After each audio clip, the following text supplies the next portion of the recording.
အားလုံးပဲမင်္ဂလာပါခင်ဗျာ UK Match Day ရဲ့ Facebook နဲ့ YouTube Channel တွေကနေကြိုးဆိုပါတယ်ဒီကနေ့ရဲ့နောက်ဆုံးရအားကစားသတင်းတွေကိုကြည့်ရမယ်ဆိုရင်တော့ဥရောပဘောလုံးဖွဲ့ချုပ် UEFA ကတော့2019-2020 ရဲ့ Champions League Quarter Final Semi Final ပွဲစဉ်တွေကိုမဲနိုင်ရေးဆွဲခဲ့ပြီဖြစ်ပါတယ်ဆွစ်ဇာလန်နိုင်ငံနီယူမြို့မှာကျင်းပခဲ့တဲ့မဲနိုင်ရေးဆွဲမှုမှာတော့ပြည်သက်တွေစိတ်ဝင်စားတဲ့ပွဲကြီးပွဲကောင်းတွေများစွာထွက်ပေါ်ခဲ့တာပါ Quarter Final ပွဲစဉ်တွေကိုကြည့်ရမယ်ဆိုရင်တော့ Real Madrid နဲ့ Manchester City အသင်းအနိုင်ရတဲ့အသင်းက Juventus နဲ့ Lyon တို့အနိုင်ရတဲ့အသင်းနဲ့ Quarter Final အဆင့်မှာဆုံတွေ့မှာဖြစ်ပြီး Napoli နဲ့ Barcelona အသင်းအနိုင်ရတဲ့အသင်းက Bayern Munich နဲ့ Chelsea တို့အနိုင်ရတဲ့အသင်းနဲ့ Quarter Final အဆင့်မှာဆုံတွေ့ကြမှာလည်းဖြစ်ပါတယ် Quarter Final တက်ရောက်ပြီးသားကြတဲ့ RB Leipzig က Atletico Madrid နဲ့ရင်ဆိုင်ရမှာဖြစ်ပြီးပထမဆုံးချိန် Quarter ကိုတက်လာခဲ့တဲ့ Atlanta အသင်းကတော့ PSG အသင်းနဲ့ရင်ဆိုင်ရမှာလည်းဖြစ်ပါတယ် Quarter Final ပွဲစဉ်တွေပြီး Semi Final ပွဲစဉ်တွေကိုမဲနိုင်ရေးဆွဲရမှာလဲထိပ်သီးအသင်းကြီးတွေကကြီးတစ်ဖက်ထဲမှာပဲကြာခဲ့ပြီးဘယ်အသင်း Semi Final တက်မလဲကခံမှန်းရခက်နေတာပါ Champions League Quarter Final အဆင့် Semi Final အဆင့်မဲနိုင်ရင်းဆွဲပွဲပြီးမှာတော့ဘိုးဆွဲဖို့ရေပန်းစားဆုံးအသင်းတွေကိုကြည့်ရမယ်ဆိုရင်တော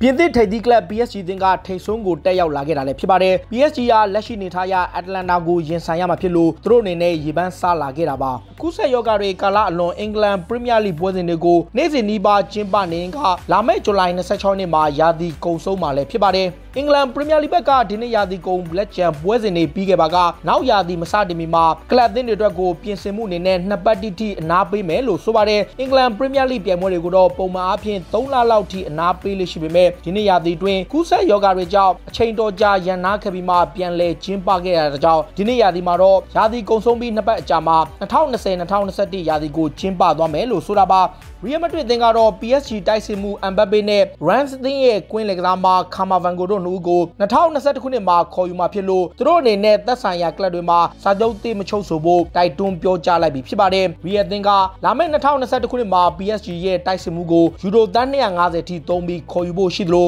Rams အသင်းရဲ့ကွင်းလယ်ကစားမ Camavinga ကိုလည်းယူရိုသန်း80ထိပေးပြီးခေါ်ယူဖို့လုပ်နေတာပါ။ Real ကတော့ဒီနေ့နွေရာသီမှာထက်လာမယ့်နွေရာသီမှာကစားမတွေကိုအဓိကခေါ်ယူဖို့ပြင်ဆင်သွားမှာဖြစ်ပြီးရာသီမစတင်မီမှာတော့အသင်းမှာပိုရှန်နေတဲ့ကစားမတွေကိုရောင်းချသွားဖို့တာအဓိကပြုလုပ်သွားမယ်လို့ဆိုတာပါအင်တာမီလန်အသင်းကတော့ Chelsea အသင်းရဲ့ဝါရင်တိုက်စစ်မှုဂျရူးနဲ့နောက်ခံလူ Emerson တို့ကိုခေါ်ယူဖို့ဂျိုးပန်းနေမှုကလက်မလျှော့သေးဘူးလို့ဆိုပါတယ် Chelsea ရဲ့နီးပြဟောင်းဖြစ်တဲ့ Antonio Conte ကတော့ကလပ်အသင်းရဲ့ကစားမဟောင်းတွေဖြစ်ကြတဲ့ Emerson နဲ့ဂျရူးတို့ကိုအရခေါ်ယူနိုင်ဖို့ဆွေးနွေးမှုတွေပြုလုပ်နေတာပါအင်တာမီလန်အသင်းဘက်က Chelsea ရဲ့ကစားမ2ယောက်အတွက်ပေါင်25သန်းလောက်နဲ့ခေါ်ယူဖို့ဂျိုးပန်းနေပြီးလန်ဒန်ကလပ်အသင်းရဲ့တာဝန်ရှိသူတွေနဲ့ဆွေးနွေးဖို့လိုလားနေတယ်လို့ဆိုတာပါ Chelsea အသင်းကတော့ကစားမတွေကိုရောင်းထုတ်ဖို့ပြင်ဆင်နေပေမဲ့34နှစ်အရွယ်ရှိတဲ့ဂျရူးကိုတော့အသင်းမှာဆက်ထားပွဲရှိနေကြောင်း British Media တွေမှာဖော်ပြနေတာပါ Premier League ကလပ်အသင်းတွေကတော့လာမယ့်ရာသီမှာဘောလုံးပြိုင်ပွဲတွေအတွင်းပရိသတ်တွေကိုပြန်လည်ထည့်သွင်းနိုင်ဖို့စီစဉ်နေတယ်လို့ဆိုပါတယ်ပုံမှန်အားဖြင့်ကွင်းတွင်းမှာပရိသတ်100%အပြည့်အထိထည့်သွင်းဖို့ထက်ပရိသတ်30%ကနေ50%ထိပါဝင်ပတ်သက်နိုင်ဖို့ကလပ်အသင်းတွေဘက်ကတိုက်တွန်းဆွေးနွေးမှုတွေပြုလုပ်နေကြတာပါ Premier League ကလပ်တွေအနေနဲ့လာမယ့်ရာသီမှာကလပ်အသင်းတွေကပရိသတ်တွေကိုပါဝင်ခွင့်ရအောင်ကြိုးပမ်းမှုမှာ Premier League ရဲ့တာဝန်ရှိသူတွေအပြင်အစိုးရရဲ့ခွင့်ပြုချက်ကိုပါရယူရဖို့လိုအပ်နေတာလည်းဖြစ်ပါတယ်ဘာဆိုနာအသင်းကတော့လာလီဂါကလပ် Rayo Vallecano ရဲ့လူငယ်ကစားမ Fabian Luiz ကိုခေါ်ယူဖို့သဘောတူညီမှုရခဲ့ပြီဖြစ်ပါတယ်။ Ondara Cero သတင်းဌာနရဲ့ဖော်ပြချက်အရဘာဆိုနာအသင်းက16နှစ်အရွယ်ရှိတဲ့လူငယ်ကစားမကိုမဟာပြိုင်ဘက် Real Madrid နဲ့ Atletico Madrid တွေကိုကြောပြီးခေါ်ယူနိုင်ဖို့သဘောတူညီမှုရခဲ့တယ်လို့ဖော်ပြထားတာလည်းဖြစ်ပါတယ်။ဘာဆိုနာရဲ့နာမည်ကျော် Superstar Leo Messi ကိုတော့ Premier League ထိပ်သီးကလပ် Manchester United နဲ့ Manchester City အသင်းတွေကခေါ်ယူဖို့ကြိုးပမ်းနေကြတယ်လို့ British Media တွေမှာဖော်ပြနေပါတယ်။ Messi ဟာဘာဆိုနာအသင်းရဲ့ဥက္ကဋ္ဌဖြစ်သူပါဝင်ကလပ်အသင်းကတာဝန်ရှိသူတွေနဲ့နီးပြတွေပေါ်စိတ်ပြက်လျက်ရှိနေပြီးနွေရာသီမှာအသင်းကထွက်ခွာပွဲရှိတယ်လို့သတင်းတွေမှာဖော်ပြထားမှုကြောင့် Manchester United အသင်းကပေါင်106သန်းနဲ့ခေါ်ယူဖို့ကြိုးပမ်းနေတယ်လို့ဆိုတာပါ United က Messi ကိုပေါင်တန်း106သန်းထိသုံးပြီးခေါ်ယူသွားနိုင်ဖို့ကြိုးပမ်းနေကြောင်းနဲ့သူ့ရဲ့လောက်ခလာစာကိုလည်းပေါင်6သိန်းထိပေးဖို့သင့်ရှိနေတယ်လို့ဆိုတာပါ Manchester City အသင်းကလည်းကလပ်အသင်းမှာ Messi လိုကစားမမျိုးကိုအမြဲခေါ်ယူဖို့အလိုရှိနေကြောင်းနဲ့သူ့ကိုမြင်မာတဲ့ပြောင်းရွှေ့ခြင်းမျိုးနဲ့ကမ်းလှမ်းသွားဖို့အသင့်ရှိနေတယ်လို့ဖော်ပြထားတာလည်းဖြစ်ပါတယ်City ကလပ် Juventus အသင်းကလည်း Fiorentina ရဲ့ကွင်းလယ်ကစားမချီစာကိုခေါ်ယူနိုင်ဖို့တိုက်စစ်မှုဟီဂွဲရဲ့နဲ့အလဲလှယ်ပြုလုပ်ဖို့လိုချင်နေပါတယ် Fiorentina အသင်းကတော့နွေရာသီမှာထွက်ခွာဖို့ရှိနေတဲ့အီတလီတောင်ပန်ကစားမကိုရောင်းထုတ်ဖို့စီစဉ်နေပြီး Juventus အသင်းကအရခေါ်ယူဖို့ကြိုးပမ်းနေတာပါတိုက်စစ်မှုဟီဂွဲရဲ့နဲ့အလဲလှယ်ပြုလုပ်ဖို့ Fiorentina အသင်းကိုကမ်းလှမ်းထားသလို Fiorentina အသင်းဥက္ကဋ္ဌကိုယ်တိုင်ကလည်းအဲ့ဒီပြောင်းရွှေ့ကိုလက်ခံဖို့ရှိတာကြောင့်မကြာမီချိန်တွင်းဖြစ်ပေါ်လာနိုင်ပွဲရှိကြောင်းနမဲကျော်သတင်းစာ Daily Sport ကဖော်ပြထားတာလည်းဖြစ် ဖြစ်ပါတယ်အာဆနယ်သင်းရဲ့ပိုင်ရှင်စတန်ကွန်ကီကတော့ကိုဗစ်ကာလအတွင်းငွေကြေးခက်ခဲတွေနဲ့ဝင်ငွေတွေလျော်နှဲနေတဲ့ကလပ်သင်းကိုသူ့ရဲ့ကိုပိုင်ငွေတွေထုတ်သုံးသွားမယ်လို့ဆိုလိုက်ပါတယ်စတန်ကွန်ကီကတော့အာဆနယ်ကိုပိုင်ဆိုင်ပြီးတဲ့ကသူ့ရဲ့ကိုပိုင်ငွေကိုဘယ်တော့မှသုံးစွဲခြင်းမရှိခဲ့တာကြောင့်ဒါဟာပထမဆုံးအကြိမ်နဲ့ထုတ်သုံးသွားပွဲရှိတယ်လို့ဗြိတိန်မီဒီယာတွေမှာဖော်ပြနေတာပါအာဆနယ်သင်းရဲ့နီးပြမီခဲအာတီတာကိုတိုင်ကကလပ်သင်းကိုအောင်မြင်တဲ့အသင်းတစ်သင်းဖြစ်ဖို့ကစားမသစ်တွေကိုခေါ်ယူဖို့လိုအပ်ချက်တွေများစွာရှိနေသလိုအသင်းပိုင်ရှင်နဲ့တာဝန်ရှိသူတွေကလည်းလိုအပ်တဲ့ငွေကြေးတွေကိုထုတ်ပေးရမယ်လို့သတိပေးပြောကြားထားပြီးနောက်ပိုင်းစတန်ကွန်ကီကကလပ်သင်းအတွက်ငွေကြေးထုတ်ပေးသွားမယ်လို့ဗြိတိန်မီဒီယာတွေမှာဖော်ပြနေတာလည်းဖြစ်ပါတယ်အာဆနယ်ဟာရီယယ်မက်ဒရစ်ကရောင်းထုတ်ဖို့စီစဉ်နေတဲ့ဆာဘီယာတိုက်စစ်မှုလူကာယိုဗစ်ကိုပြန်လည်ခေါ်ယူဖို့စိတ်ဝင်စားလာပါတယ်22နှစ်အရွယ်ရှိတဲ့ဆာဘီယာကစားမကိုတော့အာဆနယ်သင်းကပေါင်31တန်းနဲ့ခေါ်ယူဖို့ကြိုးပမ်းနေချိန်လက်စတာစီးတီးသင်းကလည်းဂျေမီဗာဒီနီယာအစားထိုးနေတာပါယိုဗစ်ကတော့ဒီနေ့ရာသီအစပိုင်းကမှဂျာမန်ကလပ်ဖရန့်ဖတ်ကနေပေါင်54တန်းနဲ့ပြောင်းရွှေ့လာခဲ့ပေမဲ့ရီယယ်မှာအဆင်မပြေဖြစ်မှုတွေများစွာကြောင့်လာလီဂါကလပ်ကရောင်းထုတ်ဖို့စီစဉ်နေပြီးအာဆနယ်သင်းကတော့အရခေါ်ယူနိုင်ဖို့ကြိုးပမ်းနေတာလည်းဖြစ်ပါတယ်Brighton နဲ့ပွဲမှာဒဏ်ရာပြင်းထန်စွာရခဲ့တဲ့အာဆနယ်ရဲ့ဂိုးသမားဗန်လန်နိုကတော့ရာသီမကုန်ခင်မှာကလပ်သင်းနဲ့လေ့ကျင့်ခန်းပြန်လည်ဆင်းနိုင်တော့မှာဖြစ်ပါတယ်Brighton နဲ့ပွဲတွင်ပြင်းထန်စွာဒဏ်ရာရခဲ့ပြီးနောက်ပိုင်းလေ့ကျင့်ခန်းပြန်လည်ပြုလုပ်နိုင်ဖို့နီးစပ်နေတဲ့ဗန်လန်နိုကိုတော့အာဆနယ်ဘက်ကလာမယ့်ရာသီမှာပြန်လည်သုံးပြုနိုင်ဖို့ပြစ်မှတ်ထားနေတယ်လို့ဆိုတာပါမန်ချက်စတာစီးတီးသင်းရဲ့ကွင်းလေကစားမကေဗရင်ဒဘရိုင်းနာကတော့ကလပ်သင်းကနေလုံးဝထွက်ခွာသွားဖို့စိတ်ကူးမရှိဘူးလို့ဆိုလိုက်ပါတယ်လာမယ့်ဇူလိုင်23ရက်နေ့မှာတော့မန်စီးတီးကိုဥရောပပြိုင်ပွဲတွေကနေဝင်ခွင့်ရမရကိုဆွစ်ဇာလန်နိုင်ငံမှာရှိတဲ့အရက်ဖက်ဆိုင်ရာအားကစားခုံရုံးကဆုံးဖြတ်ပေးတော့မှာပါကေဗရင်ဒဘရိုင်းနာကတော့သူ့အနေနဲ့ကလပ်သင်းဘက်ကဘလို့ပဲဆုံးဖြတ်ချက်မျိုးရှိစေကမူတင်းမာတက်တန်းတိုးသွားပြီးကလပ်သင်းမှာပဲဆက်နေသွားပွဲရှိတယ်လို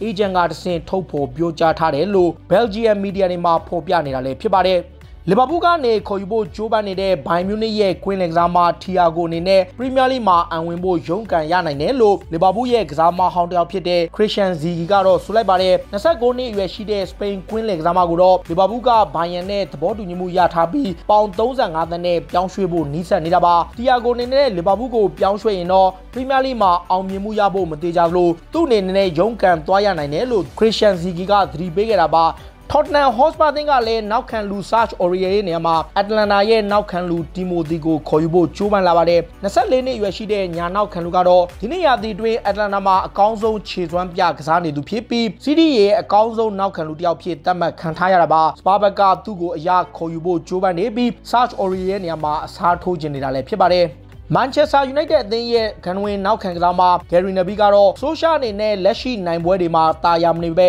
လူသစ်တွေကိုထပ်မံခေါ်ယူသွားဖို့တိုက်တွန်းပြောကြားလိုက်ပါတယ်ခုချိန်မှာဆိုရှာအနေနဲ့ကိုဘာသာကိုမေးရမယ့်မေးခွန်းကခန်းစစ်မှာ9ဦးလောက်ရှိတာနဲ့လုံလောက်ရဲ့လားလို့မေးရမှာပါကျွန်တော်အမြင်တော့အဲ့ဒီခန်းစစ်9ယောက်နဲ့ကလုံလောက်မှုမရှိဘူးထပ်မံဖြည့်တင်းရမယ်လို့ပြောကြားခဲ့တာပါ United အနေနဲ့တိုက်စစ်တွက်ပါကစားမသစ်တွေကိုခေါ်ယူရဖို့လိုအပ်နေတယ်လို့ဆိုခဲ့ပြီး Premier League မှာတော့ Liverpool, Manchester City တို့ကိုမှီဖို့ကစားမတွေမဖြစ်မနေအားဖြည့်ရမယ်လို့ဆိုရှာကို Gary Neville ကတိုက်တွန်းခဲ့တာလည်းဖြစ်ပါတယ်Manchester United ရဲ့ဂိုးသမားဒါဗစ်ဒဟေယာကတော့ကလပ်သင်းကနမဲကျော်ဂိုးသမားဟောင်းကြီးရှမိုက်ကယ်တင်ထားတဲ့စံချိန်တစ်ခုကိုချိုးပလိုက်နိုင်ပြီဖြစ်ပါတယ်29နှစ်အရွယ်ရှိတဲ့စပိန်ဂိုးသမားက2011ခုနှစ်မှာအက်တလက်တီကိုမက်ဒရစ်ကနေရောက်လာခဲ့ပြီးနောက် Manchester United အသင်းမှာတော့ပွဲပေါင်း399ပွဲထိကစားခဲ့တာပါဒါဟာရှမိုက်ကယ်တင်ထားတဲ့398ပွဲစံချိန်ကိုချိုးပြီး United အတွက်နိုင်ငံခြားသားကစားသမားတွေတဲ့ပွဲအများဆုံးကစားသမားသူဖြစ်မှတ်တမ်းဝင်လာခဲ့တာလည်းဖြစ်ပါတယ်ဒါဗစ်ဒဟေယာက Manchester United မှာပွဲပေါင်း399ပွဲကစားထားပြီးဝါရင်ကစားမတစ်ယောက်ဖြစ်ပေမဲ့ကလပ်သင်းအတွက်စံချိန်တင်ထားသူကနမဲကျော်တောင်မန်ကစားမ Ryan Giggs ပဲဖြစ်ပြီးပွဲပေါင်း963ပွဲထိကစားထားသူလည်းဖြစ်ပါတယ်Chelsea ကလည်းဥရုဂွေးလေဝေးစဉ်တောင်မန်ကစားမ Pelletri ကိုခေါ်ယူဖို့ကြိုးပမ်းနေတယ်လို့ဆိုပါတယ်ဥရုဂွေးမီဒီယာတွေနဲ့ဗြိတိန်မီဒီယာတွေမှာဖော်ပြချက်အရအသက်18နှစ်အရွယ်ရှိတဲ့တောင်မန်ကစားမကိုတော့ Manchester City သင်းကဆက်သွယ်မှုတွေပြုလုပ်ထားပေမဲ့ Chelsea သင်းကအရခေါ်ယူနိုင်ဖို့ကြိုးပမ်းနေတယ်လို့ဆိုတာပါတောင်အမေရိကကလပ်အသင်းနဲ့2022ခုနှစ်ထိစာချုပ်ကြန့်ရှိနေသေးတဲ့ Pelletri ကိုတော့ Chelsea ဘက်ကအရခေါ်ယူဖို့ကြိုးပမ်းနေပြီးပေါင်တန်း30လောက်ထိ3ပွဲရှိတယ်လို့ဆိုတာပါChelsea သင်းကတော့နွေရာသီမှာအဓိကကွင်းလင်ကစားမအန်ဂိုလိုခန်တေကိုရောင်းထုတ်ပွဲရှိတယ်လို့ဆိုပါတယ် Daily Mail နဲ့ Daily Express မှာဖော်ပြချက်အရ Chelsea ဘက်က Harvard ကိုခေါ်ယူနိုင်ဖို့ငွေကြေးအချို့လိုအပ်နေတာကြောင့်ကန်တေကိုရောင်းထုတ်ပြီးရှာဖွေသွားနိုင်ပွဲရှိတယ်လို့ဖော်ပြနေသလို Jorginho ကလည်း Chelsea ရဲ့ရောင်းချရမယ့်ကစားမတစ်ယောက်ဖြစ်တယ်လို့ဖော်ပြထားတာလည်းဖြစ်ပါတယ် Manchester City တင်ကတော့ဘိုင်မြူနစ်တင်ရဲ့နောက်ခံကစားမှာအာလာဘာနဲ့စ